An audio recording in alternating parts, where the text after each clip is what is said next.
₹1,00,000 కంటే తక్కువ ఉండబోదు అని చెప్పి నేను మనం చేస్తున్నాను.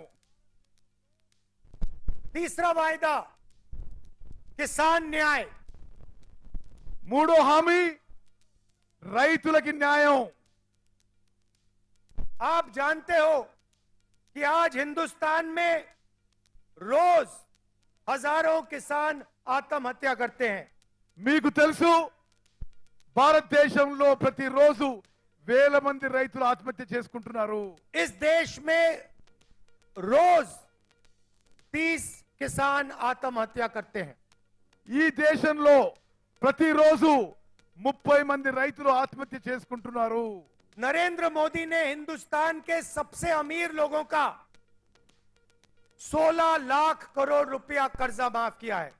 నరేంద్ర మోదీ ప్రభుత్వం భారతదేశంలో అతిపెద్ద ధనవంతులకి 16 లక్షల కోట్ల రూపాయలు మాఫ్ చేసిండు, రుణమాఫీ చేసిండు. मगर किसानों का 1 रुपया कर्जा माफ नहीं किया. కానీ రైతులకి ₹1 కూడా రుణమాఫీ చేయలేదు. इसलिए किसान न्याय के माध्यम से हम किसानों का कर्जा माफ करेंगे और लीगल एमएसपी की गारंटी देंगे. అందుకోసమే కేంద్రంలో రాబోయే కాంగ్రెస్ ప్రభుత్వం రైతు రుణమాఫీ చేయబోతుంది. కనీస మద్దతు ధర ఎంఎస్పీకి చట్టబద్ధత కల్పిస్తోందని చెప్పి నేను మనం చేస్తున్నాను. हिंदुस्तान के किसानों को उनके प्रोडक्ट्स के लिए, उनके प्रोड्यूस के लिए मिनिमम सपोर्ट प्राइस, कानूनी मिनिमम सपोर्ट प्राइस मिलेगी. భారతదేశంలో ప్రతి రైతుకి వాళ్ళు పండించే ప్రతి వ్యవసాయ ఉత్పత్తికి మద్దతు ధర, కనీస మద్దతు ధరకి చట్టబద్ధత కల్పించబోతున్నాము. और स्वामी नाथन फॉर्मूला के मुताबिक मिलेगी. కనీస మద్దతు ధర ఎంఎస్పీ కూడా ఎంఎస్ స్వామినాథన్ ఫార్ములా ప్రకారం ఇవ్వబోతున్నాము. चौथा वायदा श्रमिक न्याय, నాలుగో గ్యారంటీ కార్మికులకి న్యాయం చేయబోతున్నాము. मजदूरों के लिए हिंदुस्तान में हम मिनिमम वेज लाएंगे. కార్మికులకి కూలీలకి మినిమం వేజెస్ తీసుకురాబోతున్నాము. मनरेगा के लिए और दूसरे मजदूरों के लिए कम से कम 400 रुपए प्रतिदिन की मिनिमम वेज हम लागू कर देंगे.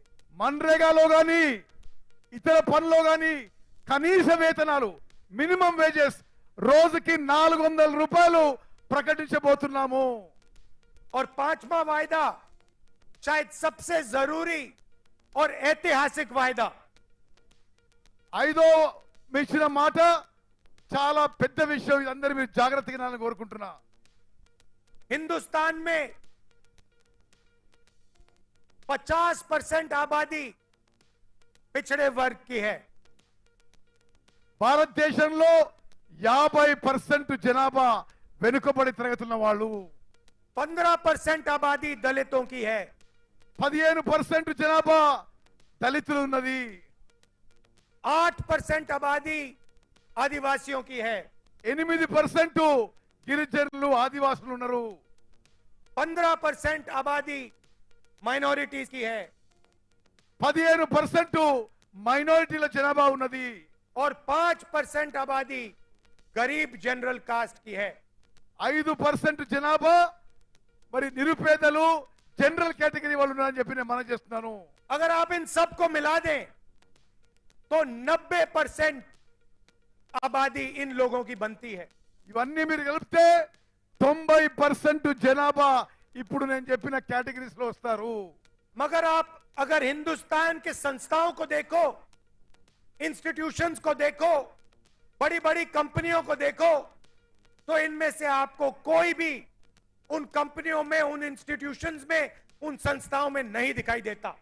ఈ 90% జనాభా నుంచి ఇప్పుడు వ్యవస్థలో ఇన్స్టిట్యూషన్స్ లో ఎవరు మీకు అవుపడరు. मीडिया की सबसे बड़ी कंपनी की लिस्ट निकालिए, उनके मालिकों में आपको एक पिछड़ा वर्ग का व्यक्ति, एक दलित, एक आदिवासी नहीं मिलेगा. మీడియా కంపెనీలను చూస్తే మీడియా కంపెనీ ఓనర్లు ఎవరు కూడా బీసీలు గాని ఎస్సీలు గాని ఎస్టీలు గాని మీకు అవుపడరు. हिंदुस्तान की सबसे बड़ी 200 कंपनियों के मालिकों की लिस्ट निकालिए।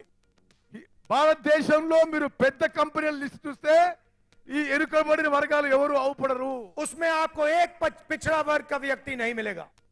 భారతదేశంలో ఉన్న పెద్ద కంపెనీల్లో బీసీ ఎస్సీ ఎస్టీ ఓనర్స్ ఎవరు మీకు అవుపడరు. एक दलित नहीं मिलेगा, एक गरीब जनरल कास्ट का नहीं मिलेगा, एक माइनॉरिटी नहीं मिलेगा, एक आदिवासी नहीं मिलेगा।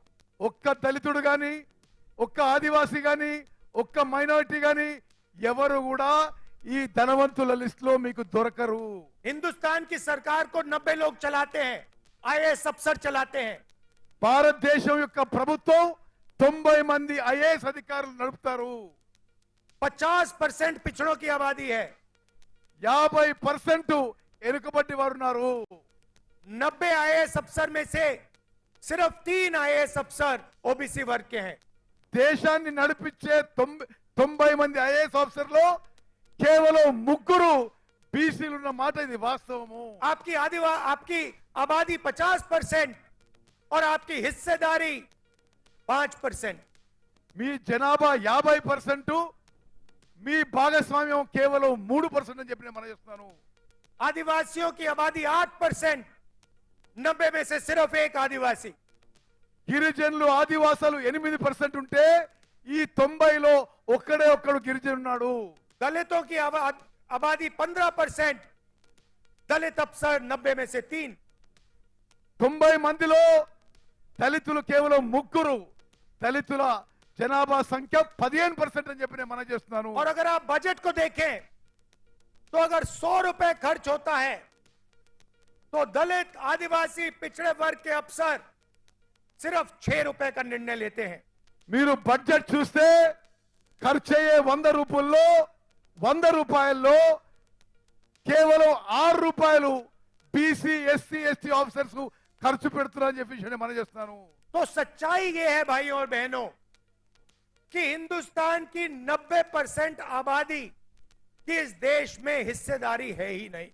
అంటే దేశంలో 90% జనాభా ఉన్న బీసీ ఎస్సీ ఎస్టీ మైనారిటీలకి దేశంలో సరి అయిన భాగస్వామ్యం లేదు అని చెప్పి నేను మనం చేస్తున్నాను. किसी को चोट लगती है तो पहला काम डॉक्टर कहता है एक्सरे कराओ।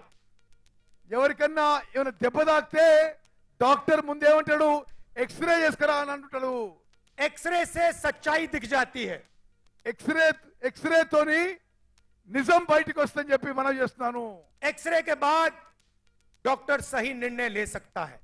ఎక్స్రే తీసుకున్న తర్వాతనే డాక్టర్ సరి అయిన నిర్ణయం తీసుకోగలుగుతాడు.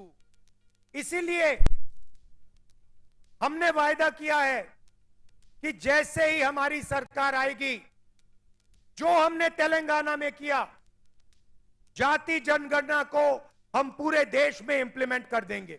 అందుకోసమే ఏ విధంగా అయితే తెలంగాణలో చేసినామో మేము ఎస్సీ ఎస్టీ బీసీ అన్ని కులాల జనగణన చేయబోతున్నాము, క్యాస్ట్ సెన్సస్ చేయబోతున్నాం అని చెప్పి నేను మనం చేస్తున్నాను. देश का एक्सरे कर देंगे, दूध का दूध, पानी का पानी हो जाएगा।